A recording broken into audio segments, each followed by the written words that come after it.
À l'hôpital général de Vienne, là où toutes les preuves étaient si faciles à faire, la découverte de Semmelweis ne connut point la fortune qu'on pourrait supposer. Au contraire, aussi étrange que cela paraisse, Klein réussit dès les premiers temps à grouper dans la faculté même un grand nombre d'adversaires résolus de la nouvelle méthode. La majorité de ses collègues, pour tout dire. 5 médecins seulement s'élèvent à la hauteur de Semmelweis. Ce sont Rokitansky, Ebra, Heller, Helm et Skoda. De suite, on les détesta. Mais la déception la plus grande dont on s'affecta dans ce groupe courageux devait être contenue dans les diverses réponses des professeurs étrangers qu'on avait eu à cœur de renseigner individuellement.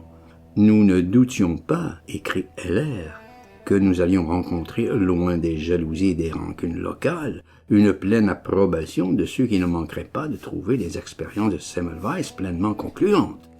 Hélas! Que penser de ce Tilanus d'Amsterdam, qui ne prit même pas la peine de répondre à la lettre de Semmelweis, non plus d'ailleurs que Schmidt de Berlin. Plus triste encore, Simpson d'Édimbourg, qui donna pourtant par sa carrière les preuves de son talent, ne comprit rien à la révolution obstétricale qui lui fut annoncée par Ebra. Il s'y déroba en quelques mots polis et vides de sens, pressentant une incompréhension hypocrite, désirant aboutir à tout prix. C'est alors qu'Heller dépêcha en Angleterre un jeune médecin viennois de ses amis, Ruth.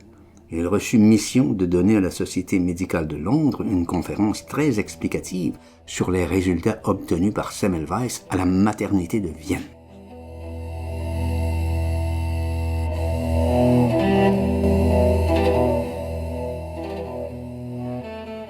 En effet, on va l'écouter, l'applaudir même, mais dans cet auditoire de médecins, personne cependant n'est convaincu. Aucun progrès ne couronne cet effort. L'inertie triomphe en Angleterre comme ailleurs, et tous ceux dont nous avons parlé jusqu'ici se contentèrent, pour la plupart, de mépriser la vérité qui leur était offerte. En voici d'autres beaucoup plus ardents, de sottises, militants. Scanzoni d'abord, et Seifert, Prague ensuite, après 5 mois et demi d'expérience dans leurs cliniques respectives, déclarent publiquement que les résultats rapportés par Semmelweis ne sont nullement conformes à ce qu'ils ont observé eux-mêmes. Cette communication maudite fait évidemment la joie des partisans de Klein, qui vont prétendre de ce fait erroner les statistiques publiées en 1846 par Semmelweis, sinon mensongères. Toutes les jalousies, toutes les vanités déchaînées se donnent libre cours. Le personnel de l'hôpital puis les étudiants déclarent qu'ils sont las de ces lavages malsains au chlorure de chaux auxquels ils jugent désormais inutile de se soumettre. Sur l'entrefaite, Kiewicz de Rothenow, l'accoucheur le plus célèbre d'Allemagne, arrive à Vienne, voulant, déclara-t-il, se rendre compte de ses fameux résultats par lui-même. Il revint même par 2 fois sur les lieux. Lui non plus ne vit rien. Il va jusqu'à l'écrire, s'en vanter.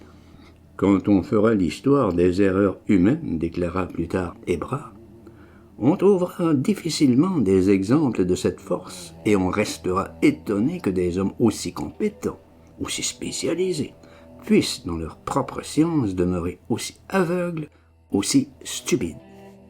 Mais ces grands officiels ne furent pas qu'aveugles, malheureusement. Ils furent à la fois bruyants et menteurs, et puis surtout bêtes et méchants. Méchants pour Semmelweis, dont la santé s'effondre dans ces épreuves incroyables. Il ne lui sera plus possible de se montrer à l'hôpital sans être couvert d'injures, aussi bien de la part des malades que des étudiants et des infirmières. Jamais la conscience humaine ne se couvrit d'une honte plus précise, ne descendit plus bas que durant ces mois de 1849 dans la haine pour Semmelweis. Certes, cet état de choses dans une ville universitaire ne pouvait durer. À ce moment, le scandale, extraordinaire par ses origines, atteignit une telle ampleur que le ministre se trouva contraint de révoquer pour la seconde fois Semmelweis, le 20 mars 1849. Dès le lendemain, poursuivant sa cause sur un autre théâtre, Skoda communique à l'Académie des sciences une note portant sur des résultats tout à fait concluants et absolument favorables à la théorie de Semmelweis qu'il venait d'obtenir par l'infection puerpérale expérimentale d'un certain nombre d'animaux.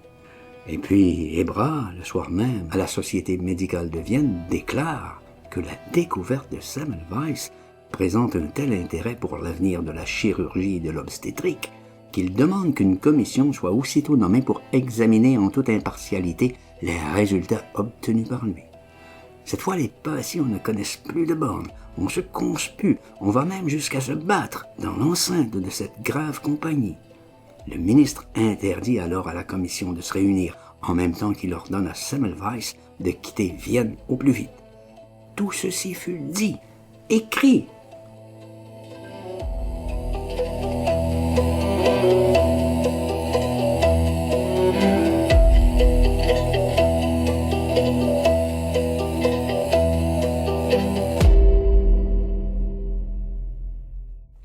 Chassé, fuyant l'Autriche, il va trouver sa ville en pleine effervescence électorale.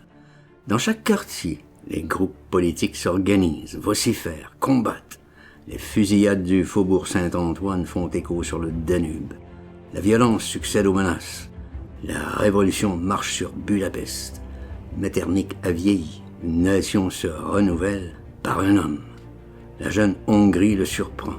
Depuis 20 ans, le régime qu'il fait peser sur elle s'est vermoulu. Armature terrible hier n'est plus qu'aujourd'hui qu'un vieux drap troué par une armée de fonctionnaires nécessiteux. Son absolutisme fait rire, moyen désuet, à la fois trop lourd et trop léger, couvercle stupide sur une marmite en ébullition. Tout saute le 2 décembre 1848. Semmelweis ne cherche pas à s'isoler. Ainsi que tout le monde, il est possédé par l'événement. Ses amis l'entraînent, les patriotes lui demandent son enthousiasme, et c'est bien la chose au monde dont il est le plus riche et le plus généreux. Il les suit, bientôt il les guide. De la puerpérale, de Skoda, de Klein, personne n'a le temps d'entendre parler, lui non plus d'ailleurs.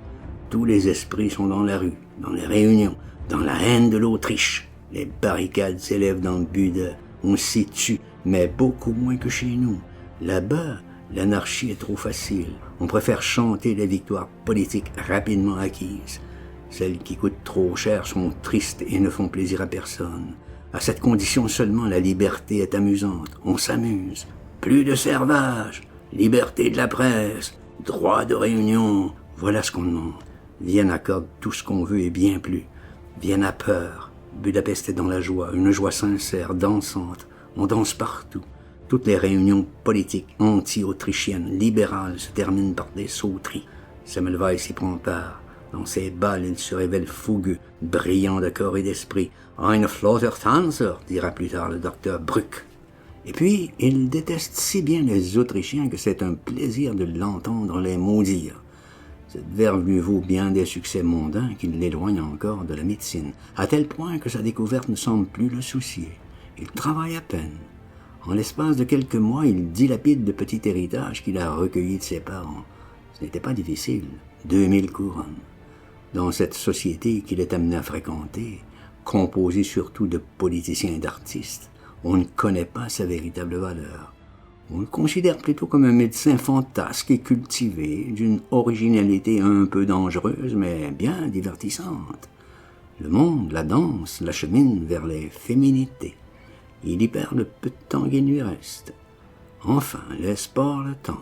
À 30 ans, il prend sa première leçon d'équitation. Et bientôt, on peut le voir à cheval tous les matins, en la meilleure compagnie de la ville. Ce n'est pas tout. Il apprend à nager en plein hiver. À l'heure de son bain, on fait cercle. Depuis Venise, jamais il ne s'était tant diverti. Certes, sa robuste santé lui permettait toutes les frénésies. Il n'en était pas de même de ses ressources. Bientôt, il dut songer à gagner sa vie. Toutefois, les relations qu'il avait su se faire pendant cette passade politique l'aidèrent grandement, il faut en convenir, à se constituer une clientèle. Il réussissait fort bien à cet égard et presque sans mal. Il avait conquis déjà un certain renom quand un incident minime, mais burlesque, vint lui causer le plus grand tort.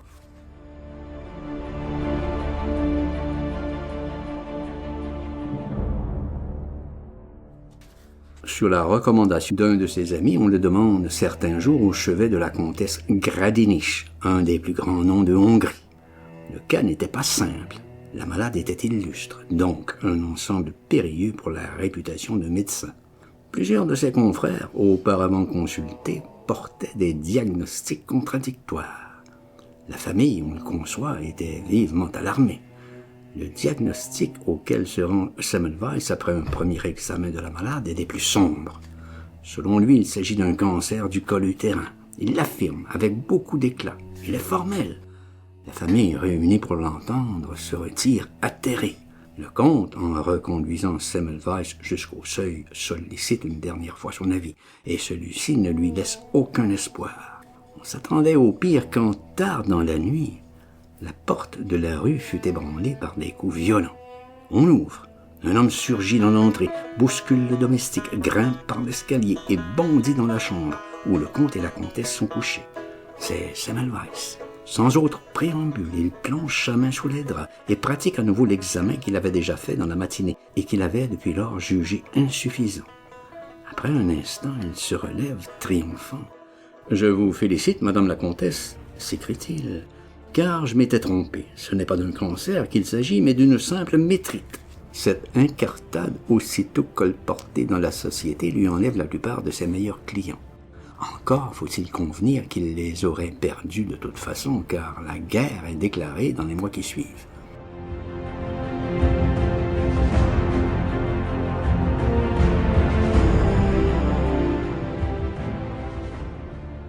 Presque aussitôt, Buda est prise, pillée par une armée de Croates. La famine s'y installe. Il devient facile aux Autrichiens de repousser les Croates affamés et bientôt ils s'unissent aux Russes pour écraser la Hongrie. Celle-ci paye en définitive les frais de ce chaos qui débuta peu après la retraite de Metternich pour prendre fin à la bataille de Vilayos. Après cette grande défaite, l'anarchie se cristallisa dans un ordre nouveau et sous la forme d'une dictature militaire cupide et méticuleuse. Sous elle, par elle, la Hongrie est mise en coupe régulière, entièrement dépouillée. Pour les individus, c'est la misère. Pour l'esprit, c'est la nuit qui tombe de 1847 à 1867. Une nuit presque absolue, puisque la plupart des intellectuels sont bannis, les médecins surtout. Balassa, recteur de l'université de Budapest, fut emprisonné et presque tous les professeurs durent partir en exil. Les journaux scientifiques eux-mêmes furent interdits. Le docteur Bujat, directeur de la Gazette médicale, dut s'enfuir en Suisse. Il n'y avait d'autorisé qu'une seule société de médecins pour la Hongrie. Elle siégeait à Pest, une fois par mois, sous la surveillance effective d'un commissaire de police. Jamais tyrannie ne fut si pénétrante, si odieuse. On se prit à regretter Metternich. Nous ne pouvons plus nous voir, personne n'est plus au courant des efforts communs, plus d'émulation, nous vivons dans les ténèbres. Telle est la plainte du professeur Kotani au cours de ces terribles années. Dans cette misère morale et physique, il faudra cependant vivre désormais, et vivre devient le pénible problème de tous les instants pour les médecins de l'époque. On ne les paye pour ainsi dire plus. Avec quoi? Les impôts extraordinaires succèdent aux impôts ordinaires, sans compter les amendes.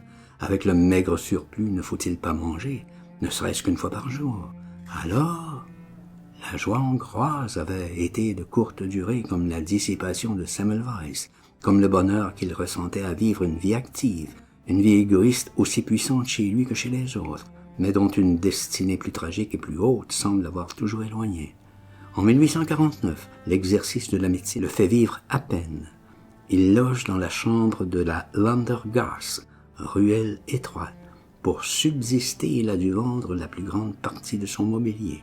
Les choses ne pouvaient guère aller plus médiocrement quand il fut victime, au surplus, des 2 accidents successifs qui, cette fois, le terrassent. À quelques jours d'intervalle, il se casse le bras, d'abord, puis la jambe gauche dans un de ces escaliers tortueux, impossibles d'accès, qui sont de règle dans son quartier. Par ces 2 fractures, il a été immobilisé au lit, incapable désormais de se défendre de la faim et du froid. Ne fût-ce par le dévouement de ses quelques amis qui se sacrifièrent pour assurer sa subsistance, sans doute serait-il mort de misère comme tant d'autres intellectuels dans le cours de cet hiver de 1848. Sous la rafale de douleur, dans l'isolement et la violence, le feu dont il est porteur demeure sous la cendre, et s'éteint presque. Son passé ne lui parle plus. C'est un passé trop riche d'enthousiasme pour son cœur épuisé. Ses forces ne sont plus à la mesure de cette flamme ardente. Il a faim.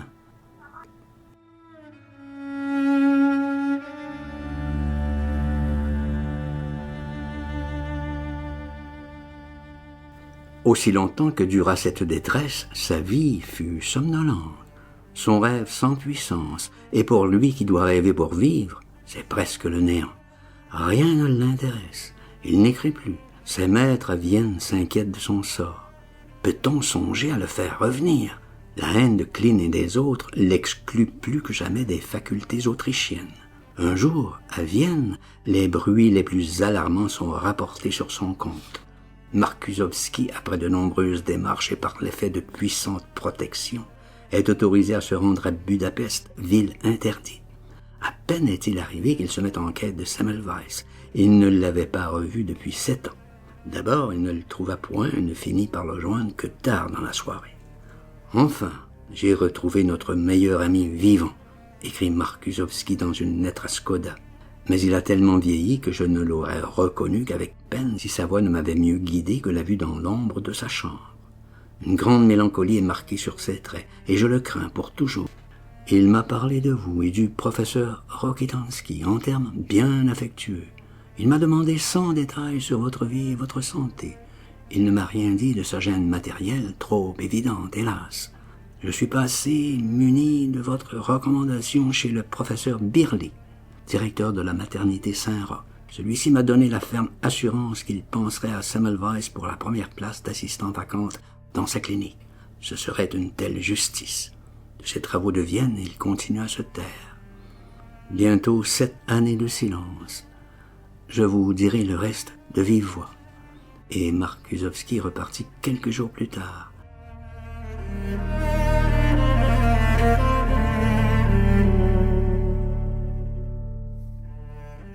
Semmelweis, dans les mois qui suivirent, ne fit rien de nouveau. Il n'alla point voir Birli, qui l'avait convié cependant par une lettre aimable. Ainsi, traînant ses jours, fuyant l'effort, il n'attendait plus rien, quand un événement fortuit le replaça dans sa destinée. « N'êtes-vous pas le docteur Semmelweis, autrefois assistant du professeur Klein ?»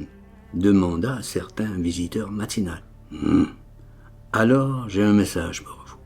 Un message pénible, mais en faveur de la cause que vous avez soutenue. Voici les faits. Le professeur Michaelis de Kiel s'est suicidé récemment dans des circonstances très particulières. J'étais son élève et je connaissais sa pensée, surtout celle qui l'obsédait et le conduisit au suicide. Ayant récemment assisté une de ses cousines lors de son accouchement, celle-ci succombait peu de jours plus tard par infection puerpérale. Si grande fut la douleur de Michaelis, son désespoir si affreux, qu'il fit une recherche immédiate et très approfondie de ses responsabilités dans ce malheur. Il ne devait pas tarder à se convaincre qu'il en était entièrement responsable, car dans les jours précédents, il avait précisément soigné un certain nombre de femmes atteintes de fièvre puerpérale sans prendre ensuite aucune des précautions que vous aviez indiquées et qu'il connaissait depuis longtemps. L'obsession dont il était accablé devint un jour si lancinante, si intolérable, qu'il se précipita sous un train.